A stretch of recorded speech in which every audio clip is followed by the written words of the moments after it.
Trae Young's Washington Wizards debut was electric. And the one thing that I noticed is that he is the star that this fan base desperately needed. However, he won't be the star for too long.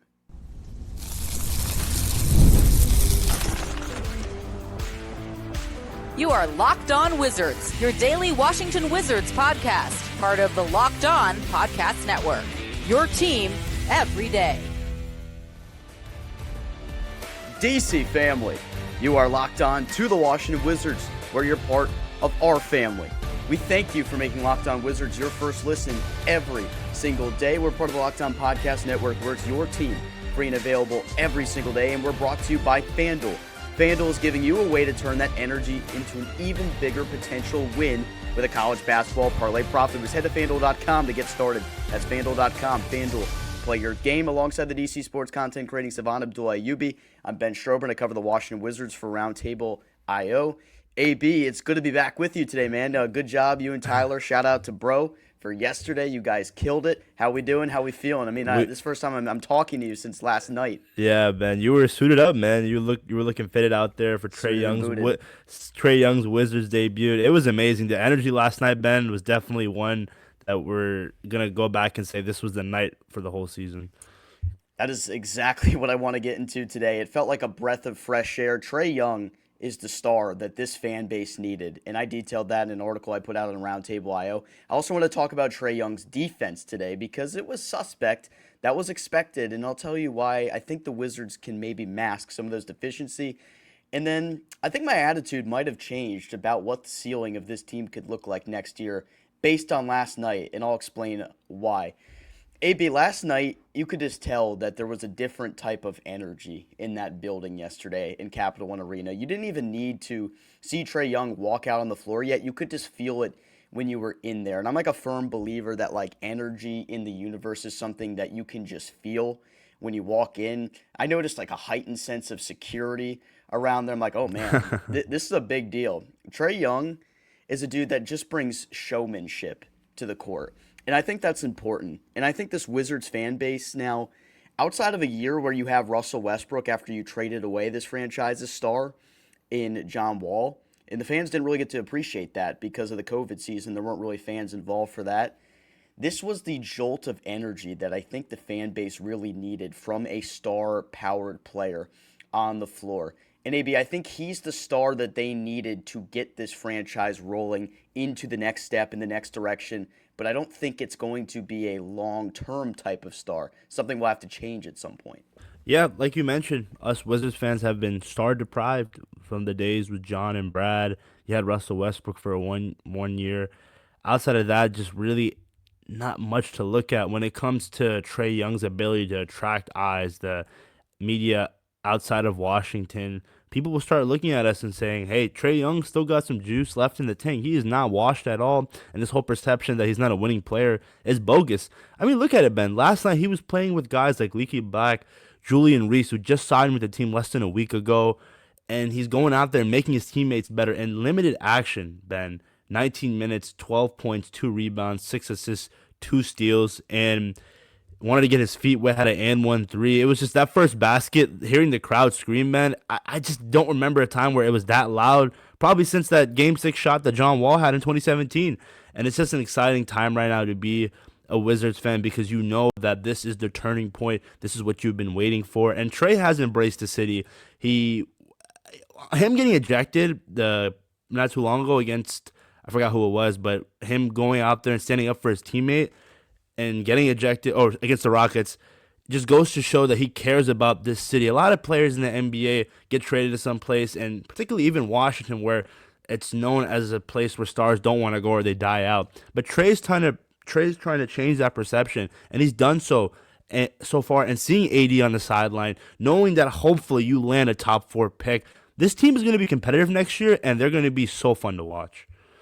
There's one thing that Trae understands that's part of this business and that's part of taking the next step of the franchise is the fan base involvement. I think that's really important for taking the next step. And he said it's not just important to me as a teammate, but everybody outside of the building as fans to really dive into this team. This is a special group, and I really believe in the potential that we got. with all these young guys and in the future that we have here. So one thing you noticed before the game, an hour before tip-off, fans are pouring into the lower bowl. They're waiting outside of the Wizards entrance. That has not happened in years outside of exceptions for the road entrance where guys would come out. For guys like LeBron James, Kevin Durant, Victor Wembanyama, Giannis Antetokounmpo. We haven't seen that happen for a Wizards player in years.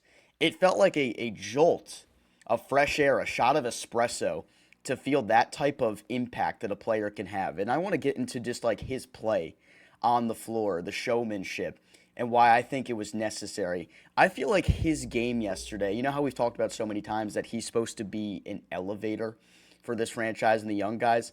I feel like the role players of this team and the young players elevated their game to play around him because there was a heightened sense of urgency from these guys to play well when he's on the floor. The fact that he has the ability to see things that most guys don't process when they're handling the basketball and his ability to break down the defense, it's incredible, and it's going to take time for these young guys to get used to it. He brought up in the press conference there was a couple of moments in the game where he tried to throw a pass that maybe a guy isn't even expecting, and he called it, for these young guys, it's a moment.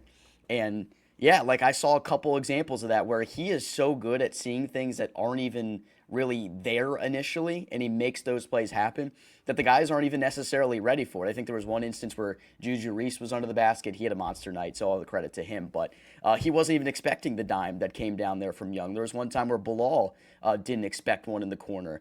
Just the ability to elevate the players around him is incredible. And I think you need a star player like that on the floor to make that happen. However, AB, we know that if Trae Young is going to be the star of this franchise for now, that's okay. That is good for this next step and for next season alongside Anthony Davis. But in order for this franchise to be a true contender for years and years to come like they want to be, they're going to have to find who that star is that comes in after Trae Young. Because 3 years from now, 2 to 3 years from now, you don't want Trae Young to be your best player at that point. Yeah, 100%. And just to go back a little bit, it's just great to have a point guard that can apply rim pressure and gives you open opportunities for your young guys. And Trey Johnson, who had 15 points and 8 rebounds, 2 assists, 1 steal last night. I think the idea of landing your DeBonza, your Peterson, your Boozer, your Wilson, who was just reported that he's out for the season for UNC, so that's a bummer. But you want Trae Young to be your number 2, number 3 when you bring in, hopefully, your lottery pick coming up soon. But just for now, understanding that Trae Young can be that point guard, that facilitator that we've lacked for so long, it kind of makes up for this season so far, knowing that we've had a lot of losses to begin off the season and non-competitive games. But when you bring in Trae Young, especially in a trade where you only give up Corey Kispert and CJ McCollum, and you bring in AD when you're not giving up anything again, it just goes to show this front office realizes that Trae Young could be a key piece here, and it's going to be a crucial decision, obviously, when it comes down to his extension talk. But if you land number 1, Ben, and the possibility of landing Peterson, what would that look like with Young, Bub Carrington, Trae Johnson? A lot of questions would need to be answered. Well, if you get Peterson, he has played off the ball phenomenally this year. He's 100th percentile as a spotter player, 97th percentile as a catch-and-shoot player, and that wasn't even like what people thought was going to be so great about him coming out of high school at a prolific prep. Everybody thought he was going to be this big-time slasher to the bucket, and I think injury is a big reason why. So maybe that's why he's kind of playing more off the ball in the role that he's played in at Kansas this year. But even if he does play off the basketball, it's going to look phenomenal with Trae Young. Just the impact that he has as a guy that distributes and sees things on the floor. He commands so much attention with the basketball in his hands. Every time he would try to break down the defense, which it seems like he did whenever he wanted, by the way, there was almost always 2 or 3 guys sent his direction, and he has the vision unlike anybody else on this team, anybody that they've had in years to get the basketball. They're going to generate so many open looks, and it's crazy that they're doing this last night without Keyshawn, without Alex, without Anthony Davis. Offensively, they're going to be a really good team. They have significantly raised their floor for next season just on the offense alone because Trae Young is that good of a playmaker. And AB, like, we finally got to see him play in action, and I know like it's almost like a honeymoon phase thing right now, but you just see the impact that he has on the floor as a player. To me, it almost seems like ridiculous, some of the notions that existed around him, like this dude is a bum and this dude was washed up or something. He very much can play at an extremely high level. If you just look at the numbers of what he did last night, first of all, he only shot 50% from the free throw line. That's kind of a statistical anomaly. He's been like a career 90% free throw shooter or whatever he's been. And he didn't have his three-point shot falling. He was 1 for 5 from 3.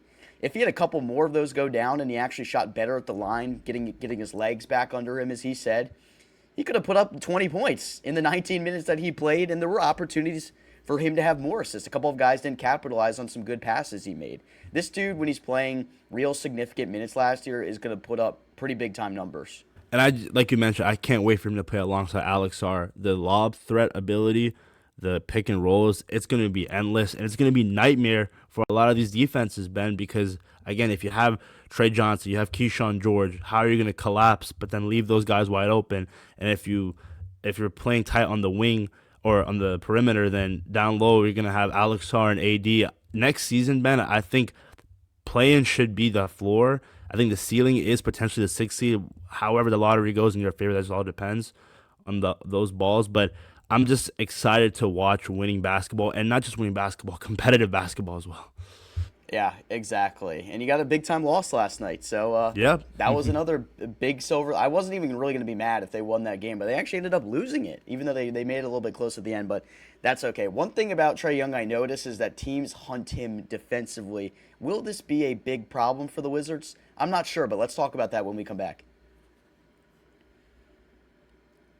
College basketball is nonstop. Big games, tight spreads, momentum swings every single night, from early tip-offs to late-night West Coast shootouts. There's always action on the board. And now FanDuel is giving you a way to turn that energy into an even bigger potential win with a college basketball parlay boost. You can build any college hoops parlay you want. Rivalry games, ranked matchups, whatever fits your need.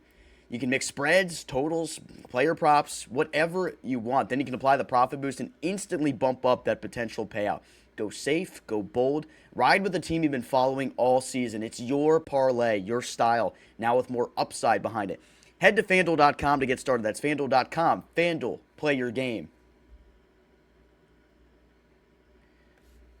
And I'm hyped up just talking about the impact that Trae Young had last night. That was amazing, and it makes me say, like, yeah, he's probably not going to play in every single game the rest of the season, but damn, like I almost don't want to watch a game he's not playing in at this point yesterday. That's how much fun those minutes were offensively, just hearing the crowd get into it. One thing I noticed, though, defensively, we know he's going to be a liability, and he looked like a bit of a liability last night. And, like, I got the rose-colored glasses on right now for sure when it comes to him playing offensive basketball and what that's going to mean for this Wizards team.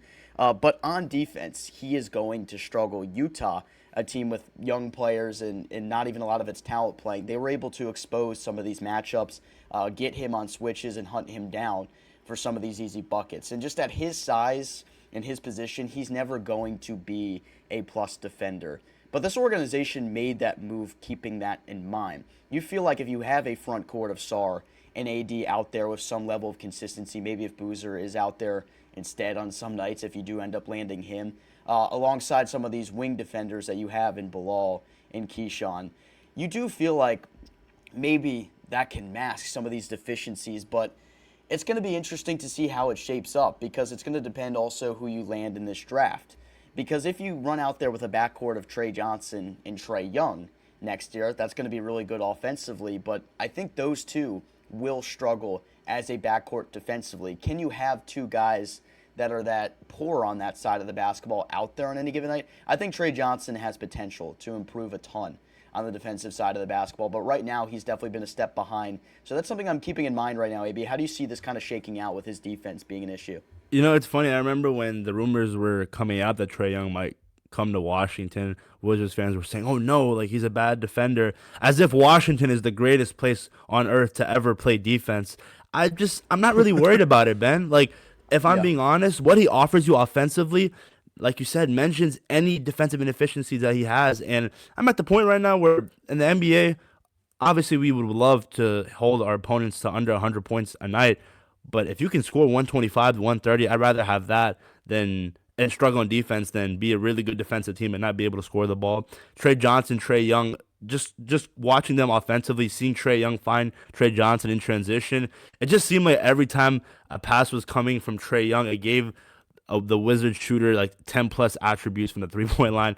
And I'm not worried about the defensive inefficiency, Ben. It just, to me, as long as he's going out there and showing effort, which he did, and obviously the size, it's only so much you could do, because when you have guys like Ace Bailey, who had an amazing night last night, off topic, but I'm excited to see how he plays with guys like Keyshawn and Bilal on the wing, and AD and Sar protecting the rim, because again, those guys will help him out. And if he gets blown by, hopefully by then someone with the help defense. I'm just not that Wizards fans that's so worried about defense, because we didn't play much before he came, and adding him to the mix isn't going to make it that much worse, in my opinion. They're going to need to be a lot better team defensively wise next year. They have a lot of issues when it comes to team defense, and I think a big reason why, obviously, is like the personnel that was out there. Yes, like Leaky Black was terrible defensively last night. All due respect to him, he actually had a pretty good night offensively, so shout out to him for that. But he struggled a little bit on that end. Just a lot of guys were getting free run to the basket. But anyways, with this Wizards team, when it comes to team defense, I think there's potential for them to improve a lot in this offseason, and maybe it's going to be a continuity thing, just establishing the camaraderie that you need to play good team defense, because like there is a level of chemistry that I think is important to when it comes to playing defense as a team. But they have a lot of issues when it comes to that right now, and it does make it a little bit harder to see where they are in terms of a ceiling, because they've been a statistically awful defense this season. And yes, like they were built by design to be pretty bad defensively. I'm just going to need to see what those SAR and AD minutes look like together on the floor. If it's that impactful as I think it could be on the defensive end, then I'm probably going to feel a whole lot better about this whole thing, because I've always been the proponent that the Wizards haven't played double big in a lineup the whole season, because they think it would make them a lot better defensively. And truth be told, like they wanted to lose plenty of games this year. They didn't want to be too good on defense, because what's an easy way to lose in the NBA? AB, don't play any defense, right? Like yeah. that's kind of the formula for it. You also traded away two guys that could not guard a parked car, if we're being honest, in CJ McCollum and Corey Kispert, for a guy that also can't really guard a parked car in Trae Young, but Trae Young is that good on offense. That's what I'm saying, man. I don't understand Wizards fans saying, yeah, he's going to make our defense worse. How could he make it much worse? Like, what are we right now when it comes to statistical rankings? Like, I just don't get it. I don't think he makes it much worse. He just doesn't make it any better. That's the thing. They're going to have to find other ways. Everyone's going to have to step up. Like, the thing is, you worry about it from, like, a playoff standpoint, right? Because you might see these opportunities where teams will hunt him down, or just even playing good teams in the Eastern Conference or the West next year, where teams will hunt down that matchup maybe late in the game. You're gonna have to draw that bridge when you get to it. Let's get to the playoffs first, right? But yeah, like you need to get there first. You need to play competitive basketball and get to that point. Is kind of the point I'm trying to make here. Yeah, and I'm excited for it. I think his offensive game is just going to be so amazing that you kind of forget the defensive inefficiencies. And I understand last night against the Jazz, it just seemed like a pickup game. I mean, Julian Reese with 20 rebounds, Ace Bailey going off, Filipowski.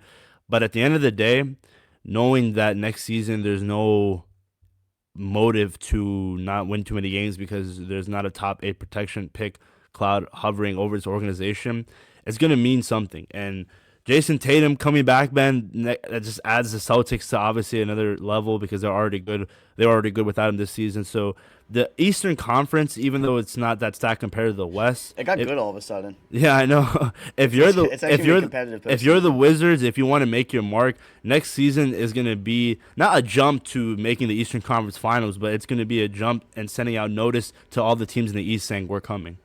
All right, well, what's the ceiling for this Wizards team next season? We tackle that next here on the Locked On Wizards podcast.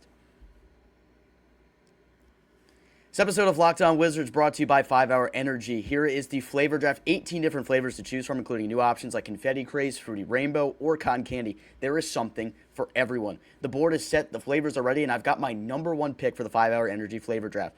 Bring back that Cotton Candy 5 Hour Energy. That one is elite. However, that's not when I'm drafting them one overall, because I'm taking Fruity Rainbow. It's bright, sweet, and it doesn't have that heavy aftertaste. Confetti Craze, awesome too. That'd probably go second overall, honestly, if it wasn't for the Confetti Craze. Honestly, my sleeper pick, Cotton Candy still, though. If that ever is back in my vicinity, I'm stocking up on it. That's still a top contender for me, probably in the top 3. 5-hour energy shots give you a boost with zero sugar. Find your new flavor of 5-hour energy shots available online at 5hourenergy.com or on Amazon. Workplace chaos, deadline stacking up, the inbox overflowing, that one position you have to fill still sitting open. When the pressure's on and you need the right hire, this is a job for Indeed Sponsored Jobs. With Indeed Sponsored Jobs, it helps you reach the people who actually fit what you're looking for: skills, experience, location. So you're not just hoping that you run into the right fit and the right candidate stumbles across your post. Here's a stat that says it all. In the minute that I've been talking to you, companies like yours made 27 hires on Indeed, according to Indeed data worldwide.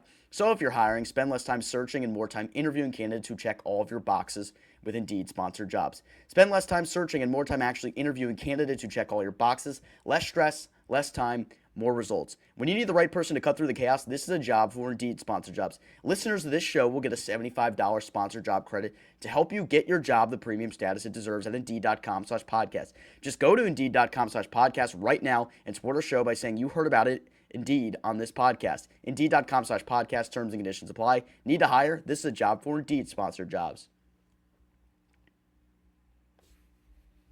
AB, I think you and I have kind of agreed that it's playing or bust for this team next season, but just after watching Trae Young in action, albeit against a Utah Jazz team that was depleted, probably not even really trying to win the game, if we're being honest, he looked really damn good. It was really fun. It was really exciting. Did anything about last night change the way you feel ceiling-wise about this team next season, barring Anthony Davis' health, I guess? Yeah, I think coming into the game, you would think that the ceiling would be playing, but after seeing how Trae Young impacts the game, it just didn't seem like he's not washed at all. There's still a lot of juice left in the tank.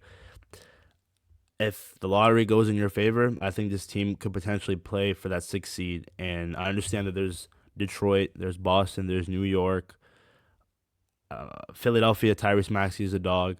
But if you can somehow put in a lineup or imagine a lineup where you have Trae Young, Alex Sarr, Trey Johnson, Keyshawn George, AD, barring health, everyone should be healthy, and you add in a player with the caliber of AJ DeBonza, Darren Peterson, I think you can go out there and compete, Ben, and it just goes to show that this organization is ready. They talked about how they're done deconstructing this roster, how they're ready to go out there and play meaningful basketball. And when it comes to the amount of wins, I don't know if I can give you a number yet, but the 6th seed, that's the number I'm looking at, Ben, because then the year after, it's okay, let's aim for that 3rd seed. It takes year by year. You can't just go from a lottery team to a championship team. You can go from a championship team to a lottery team. I mean, you see with the Indiana Pacers, they lose Tyrese Halliburton before the Wizards take everything year by year. Yeah, that's a good point. I don't think you can expect like the major jump like to a top team in the Eastern Conference. That just seems very unrealistic to do in one season. I think the majority of these teams we've seen that have taken these meteoric rises to the top where they are right now, even a team like Houston, they had that 500 season before they won over 50 games last year. OKC had a year where they finally got to the postseason, were bounced in the first round, I believe, before they got to the point that they're in, obviously. So next year is that stepping stone year. And another thing with Young that I think significantly raises what I think their ceiling could be in terms of maybe even being the 6th seed in the Eastern Conference next season is like he is the face of the franchise for next season. And I'm saying that for next season. I'm not saying that as a long-term thing, so do not come for me over that.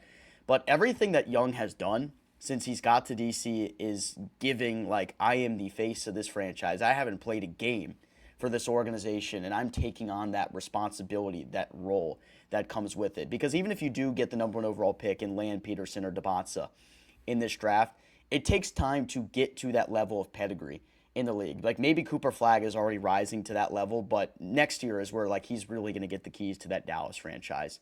In year 1 of one of those guys, somebody else has to take that role.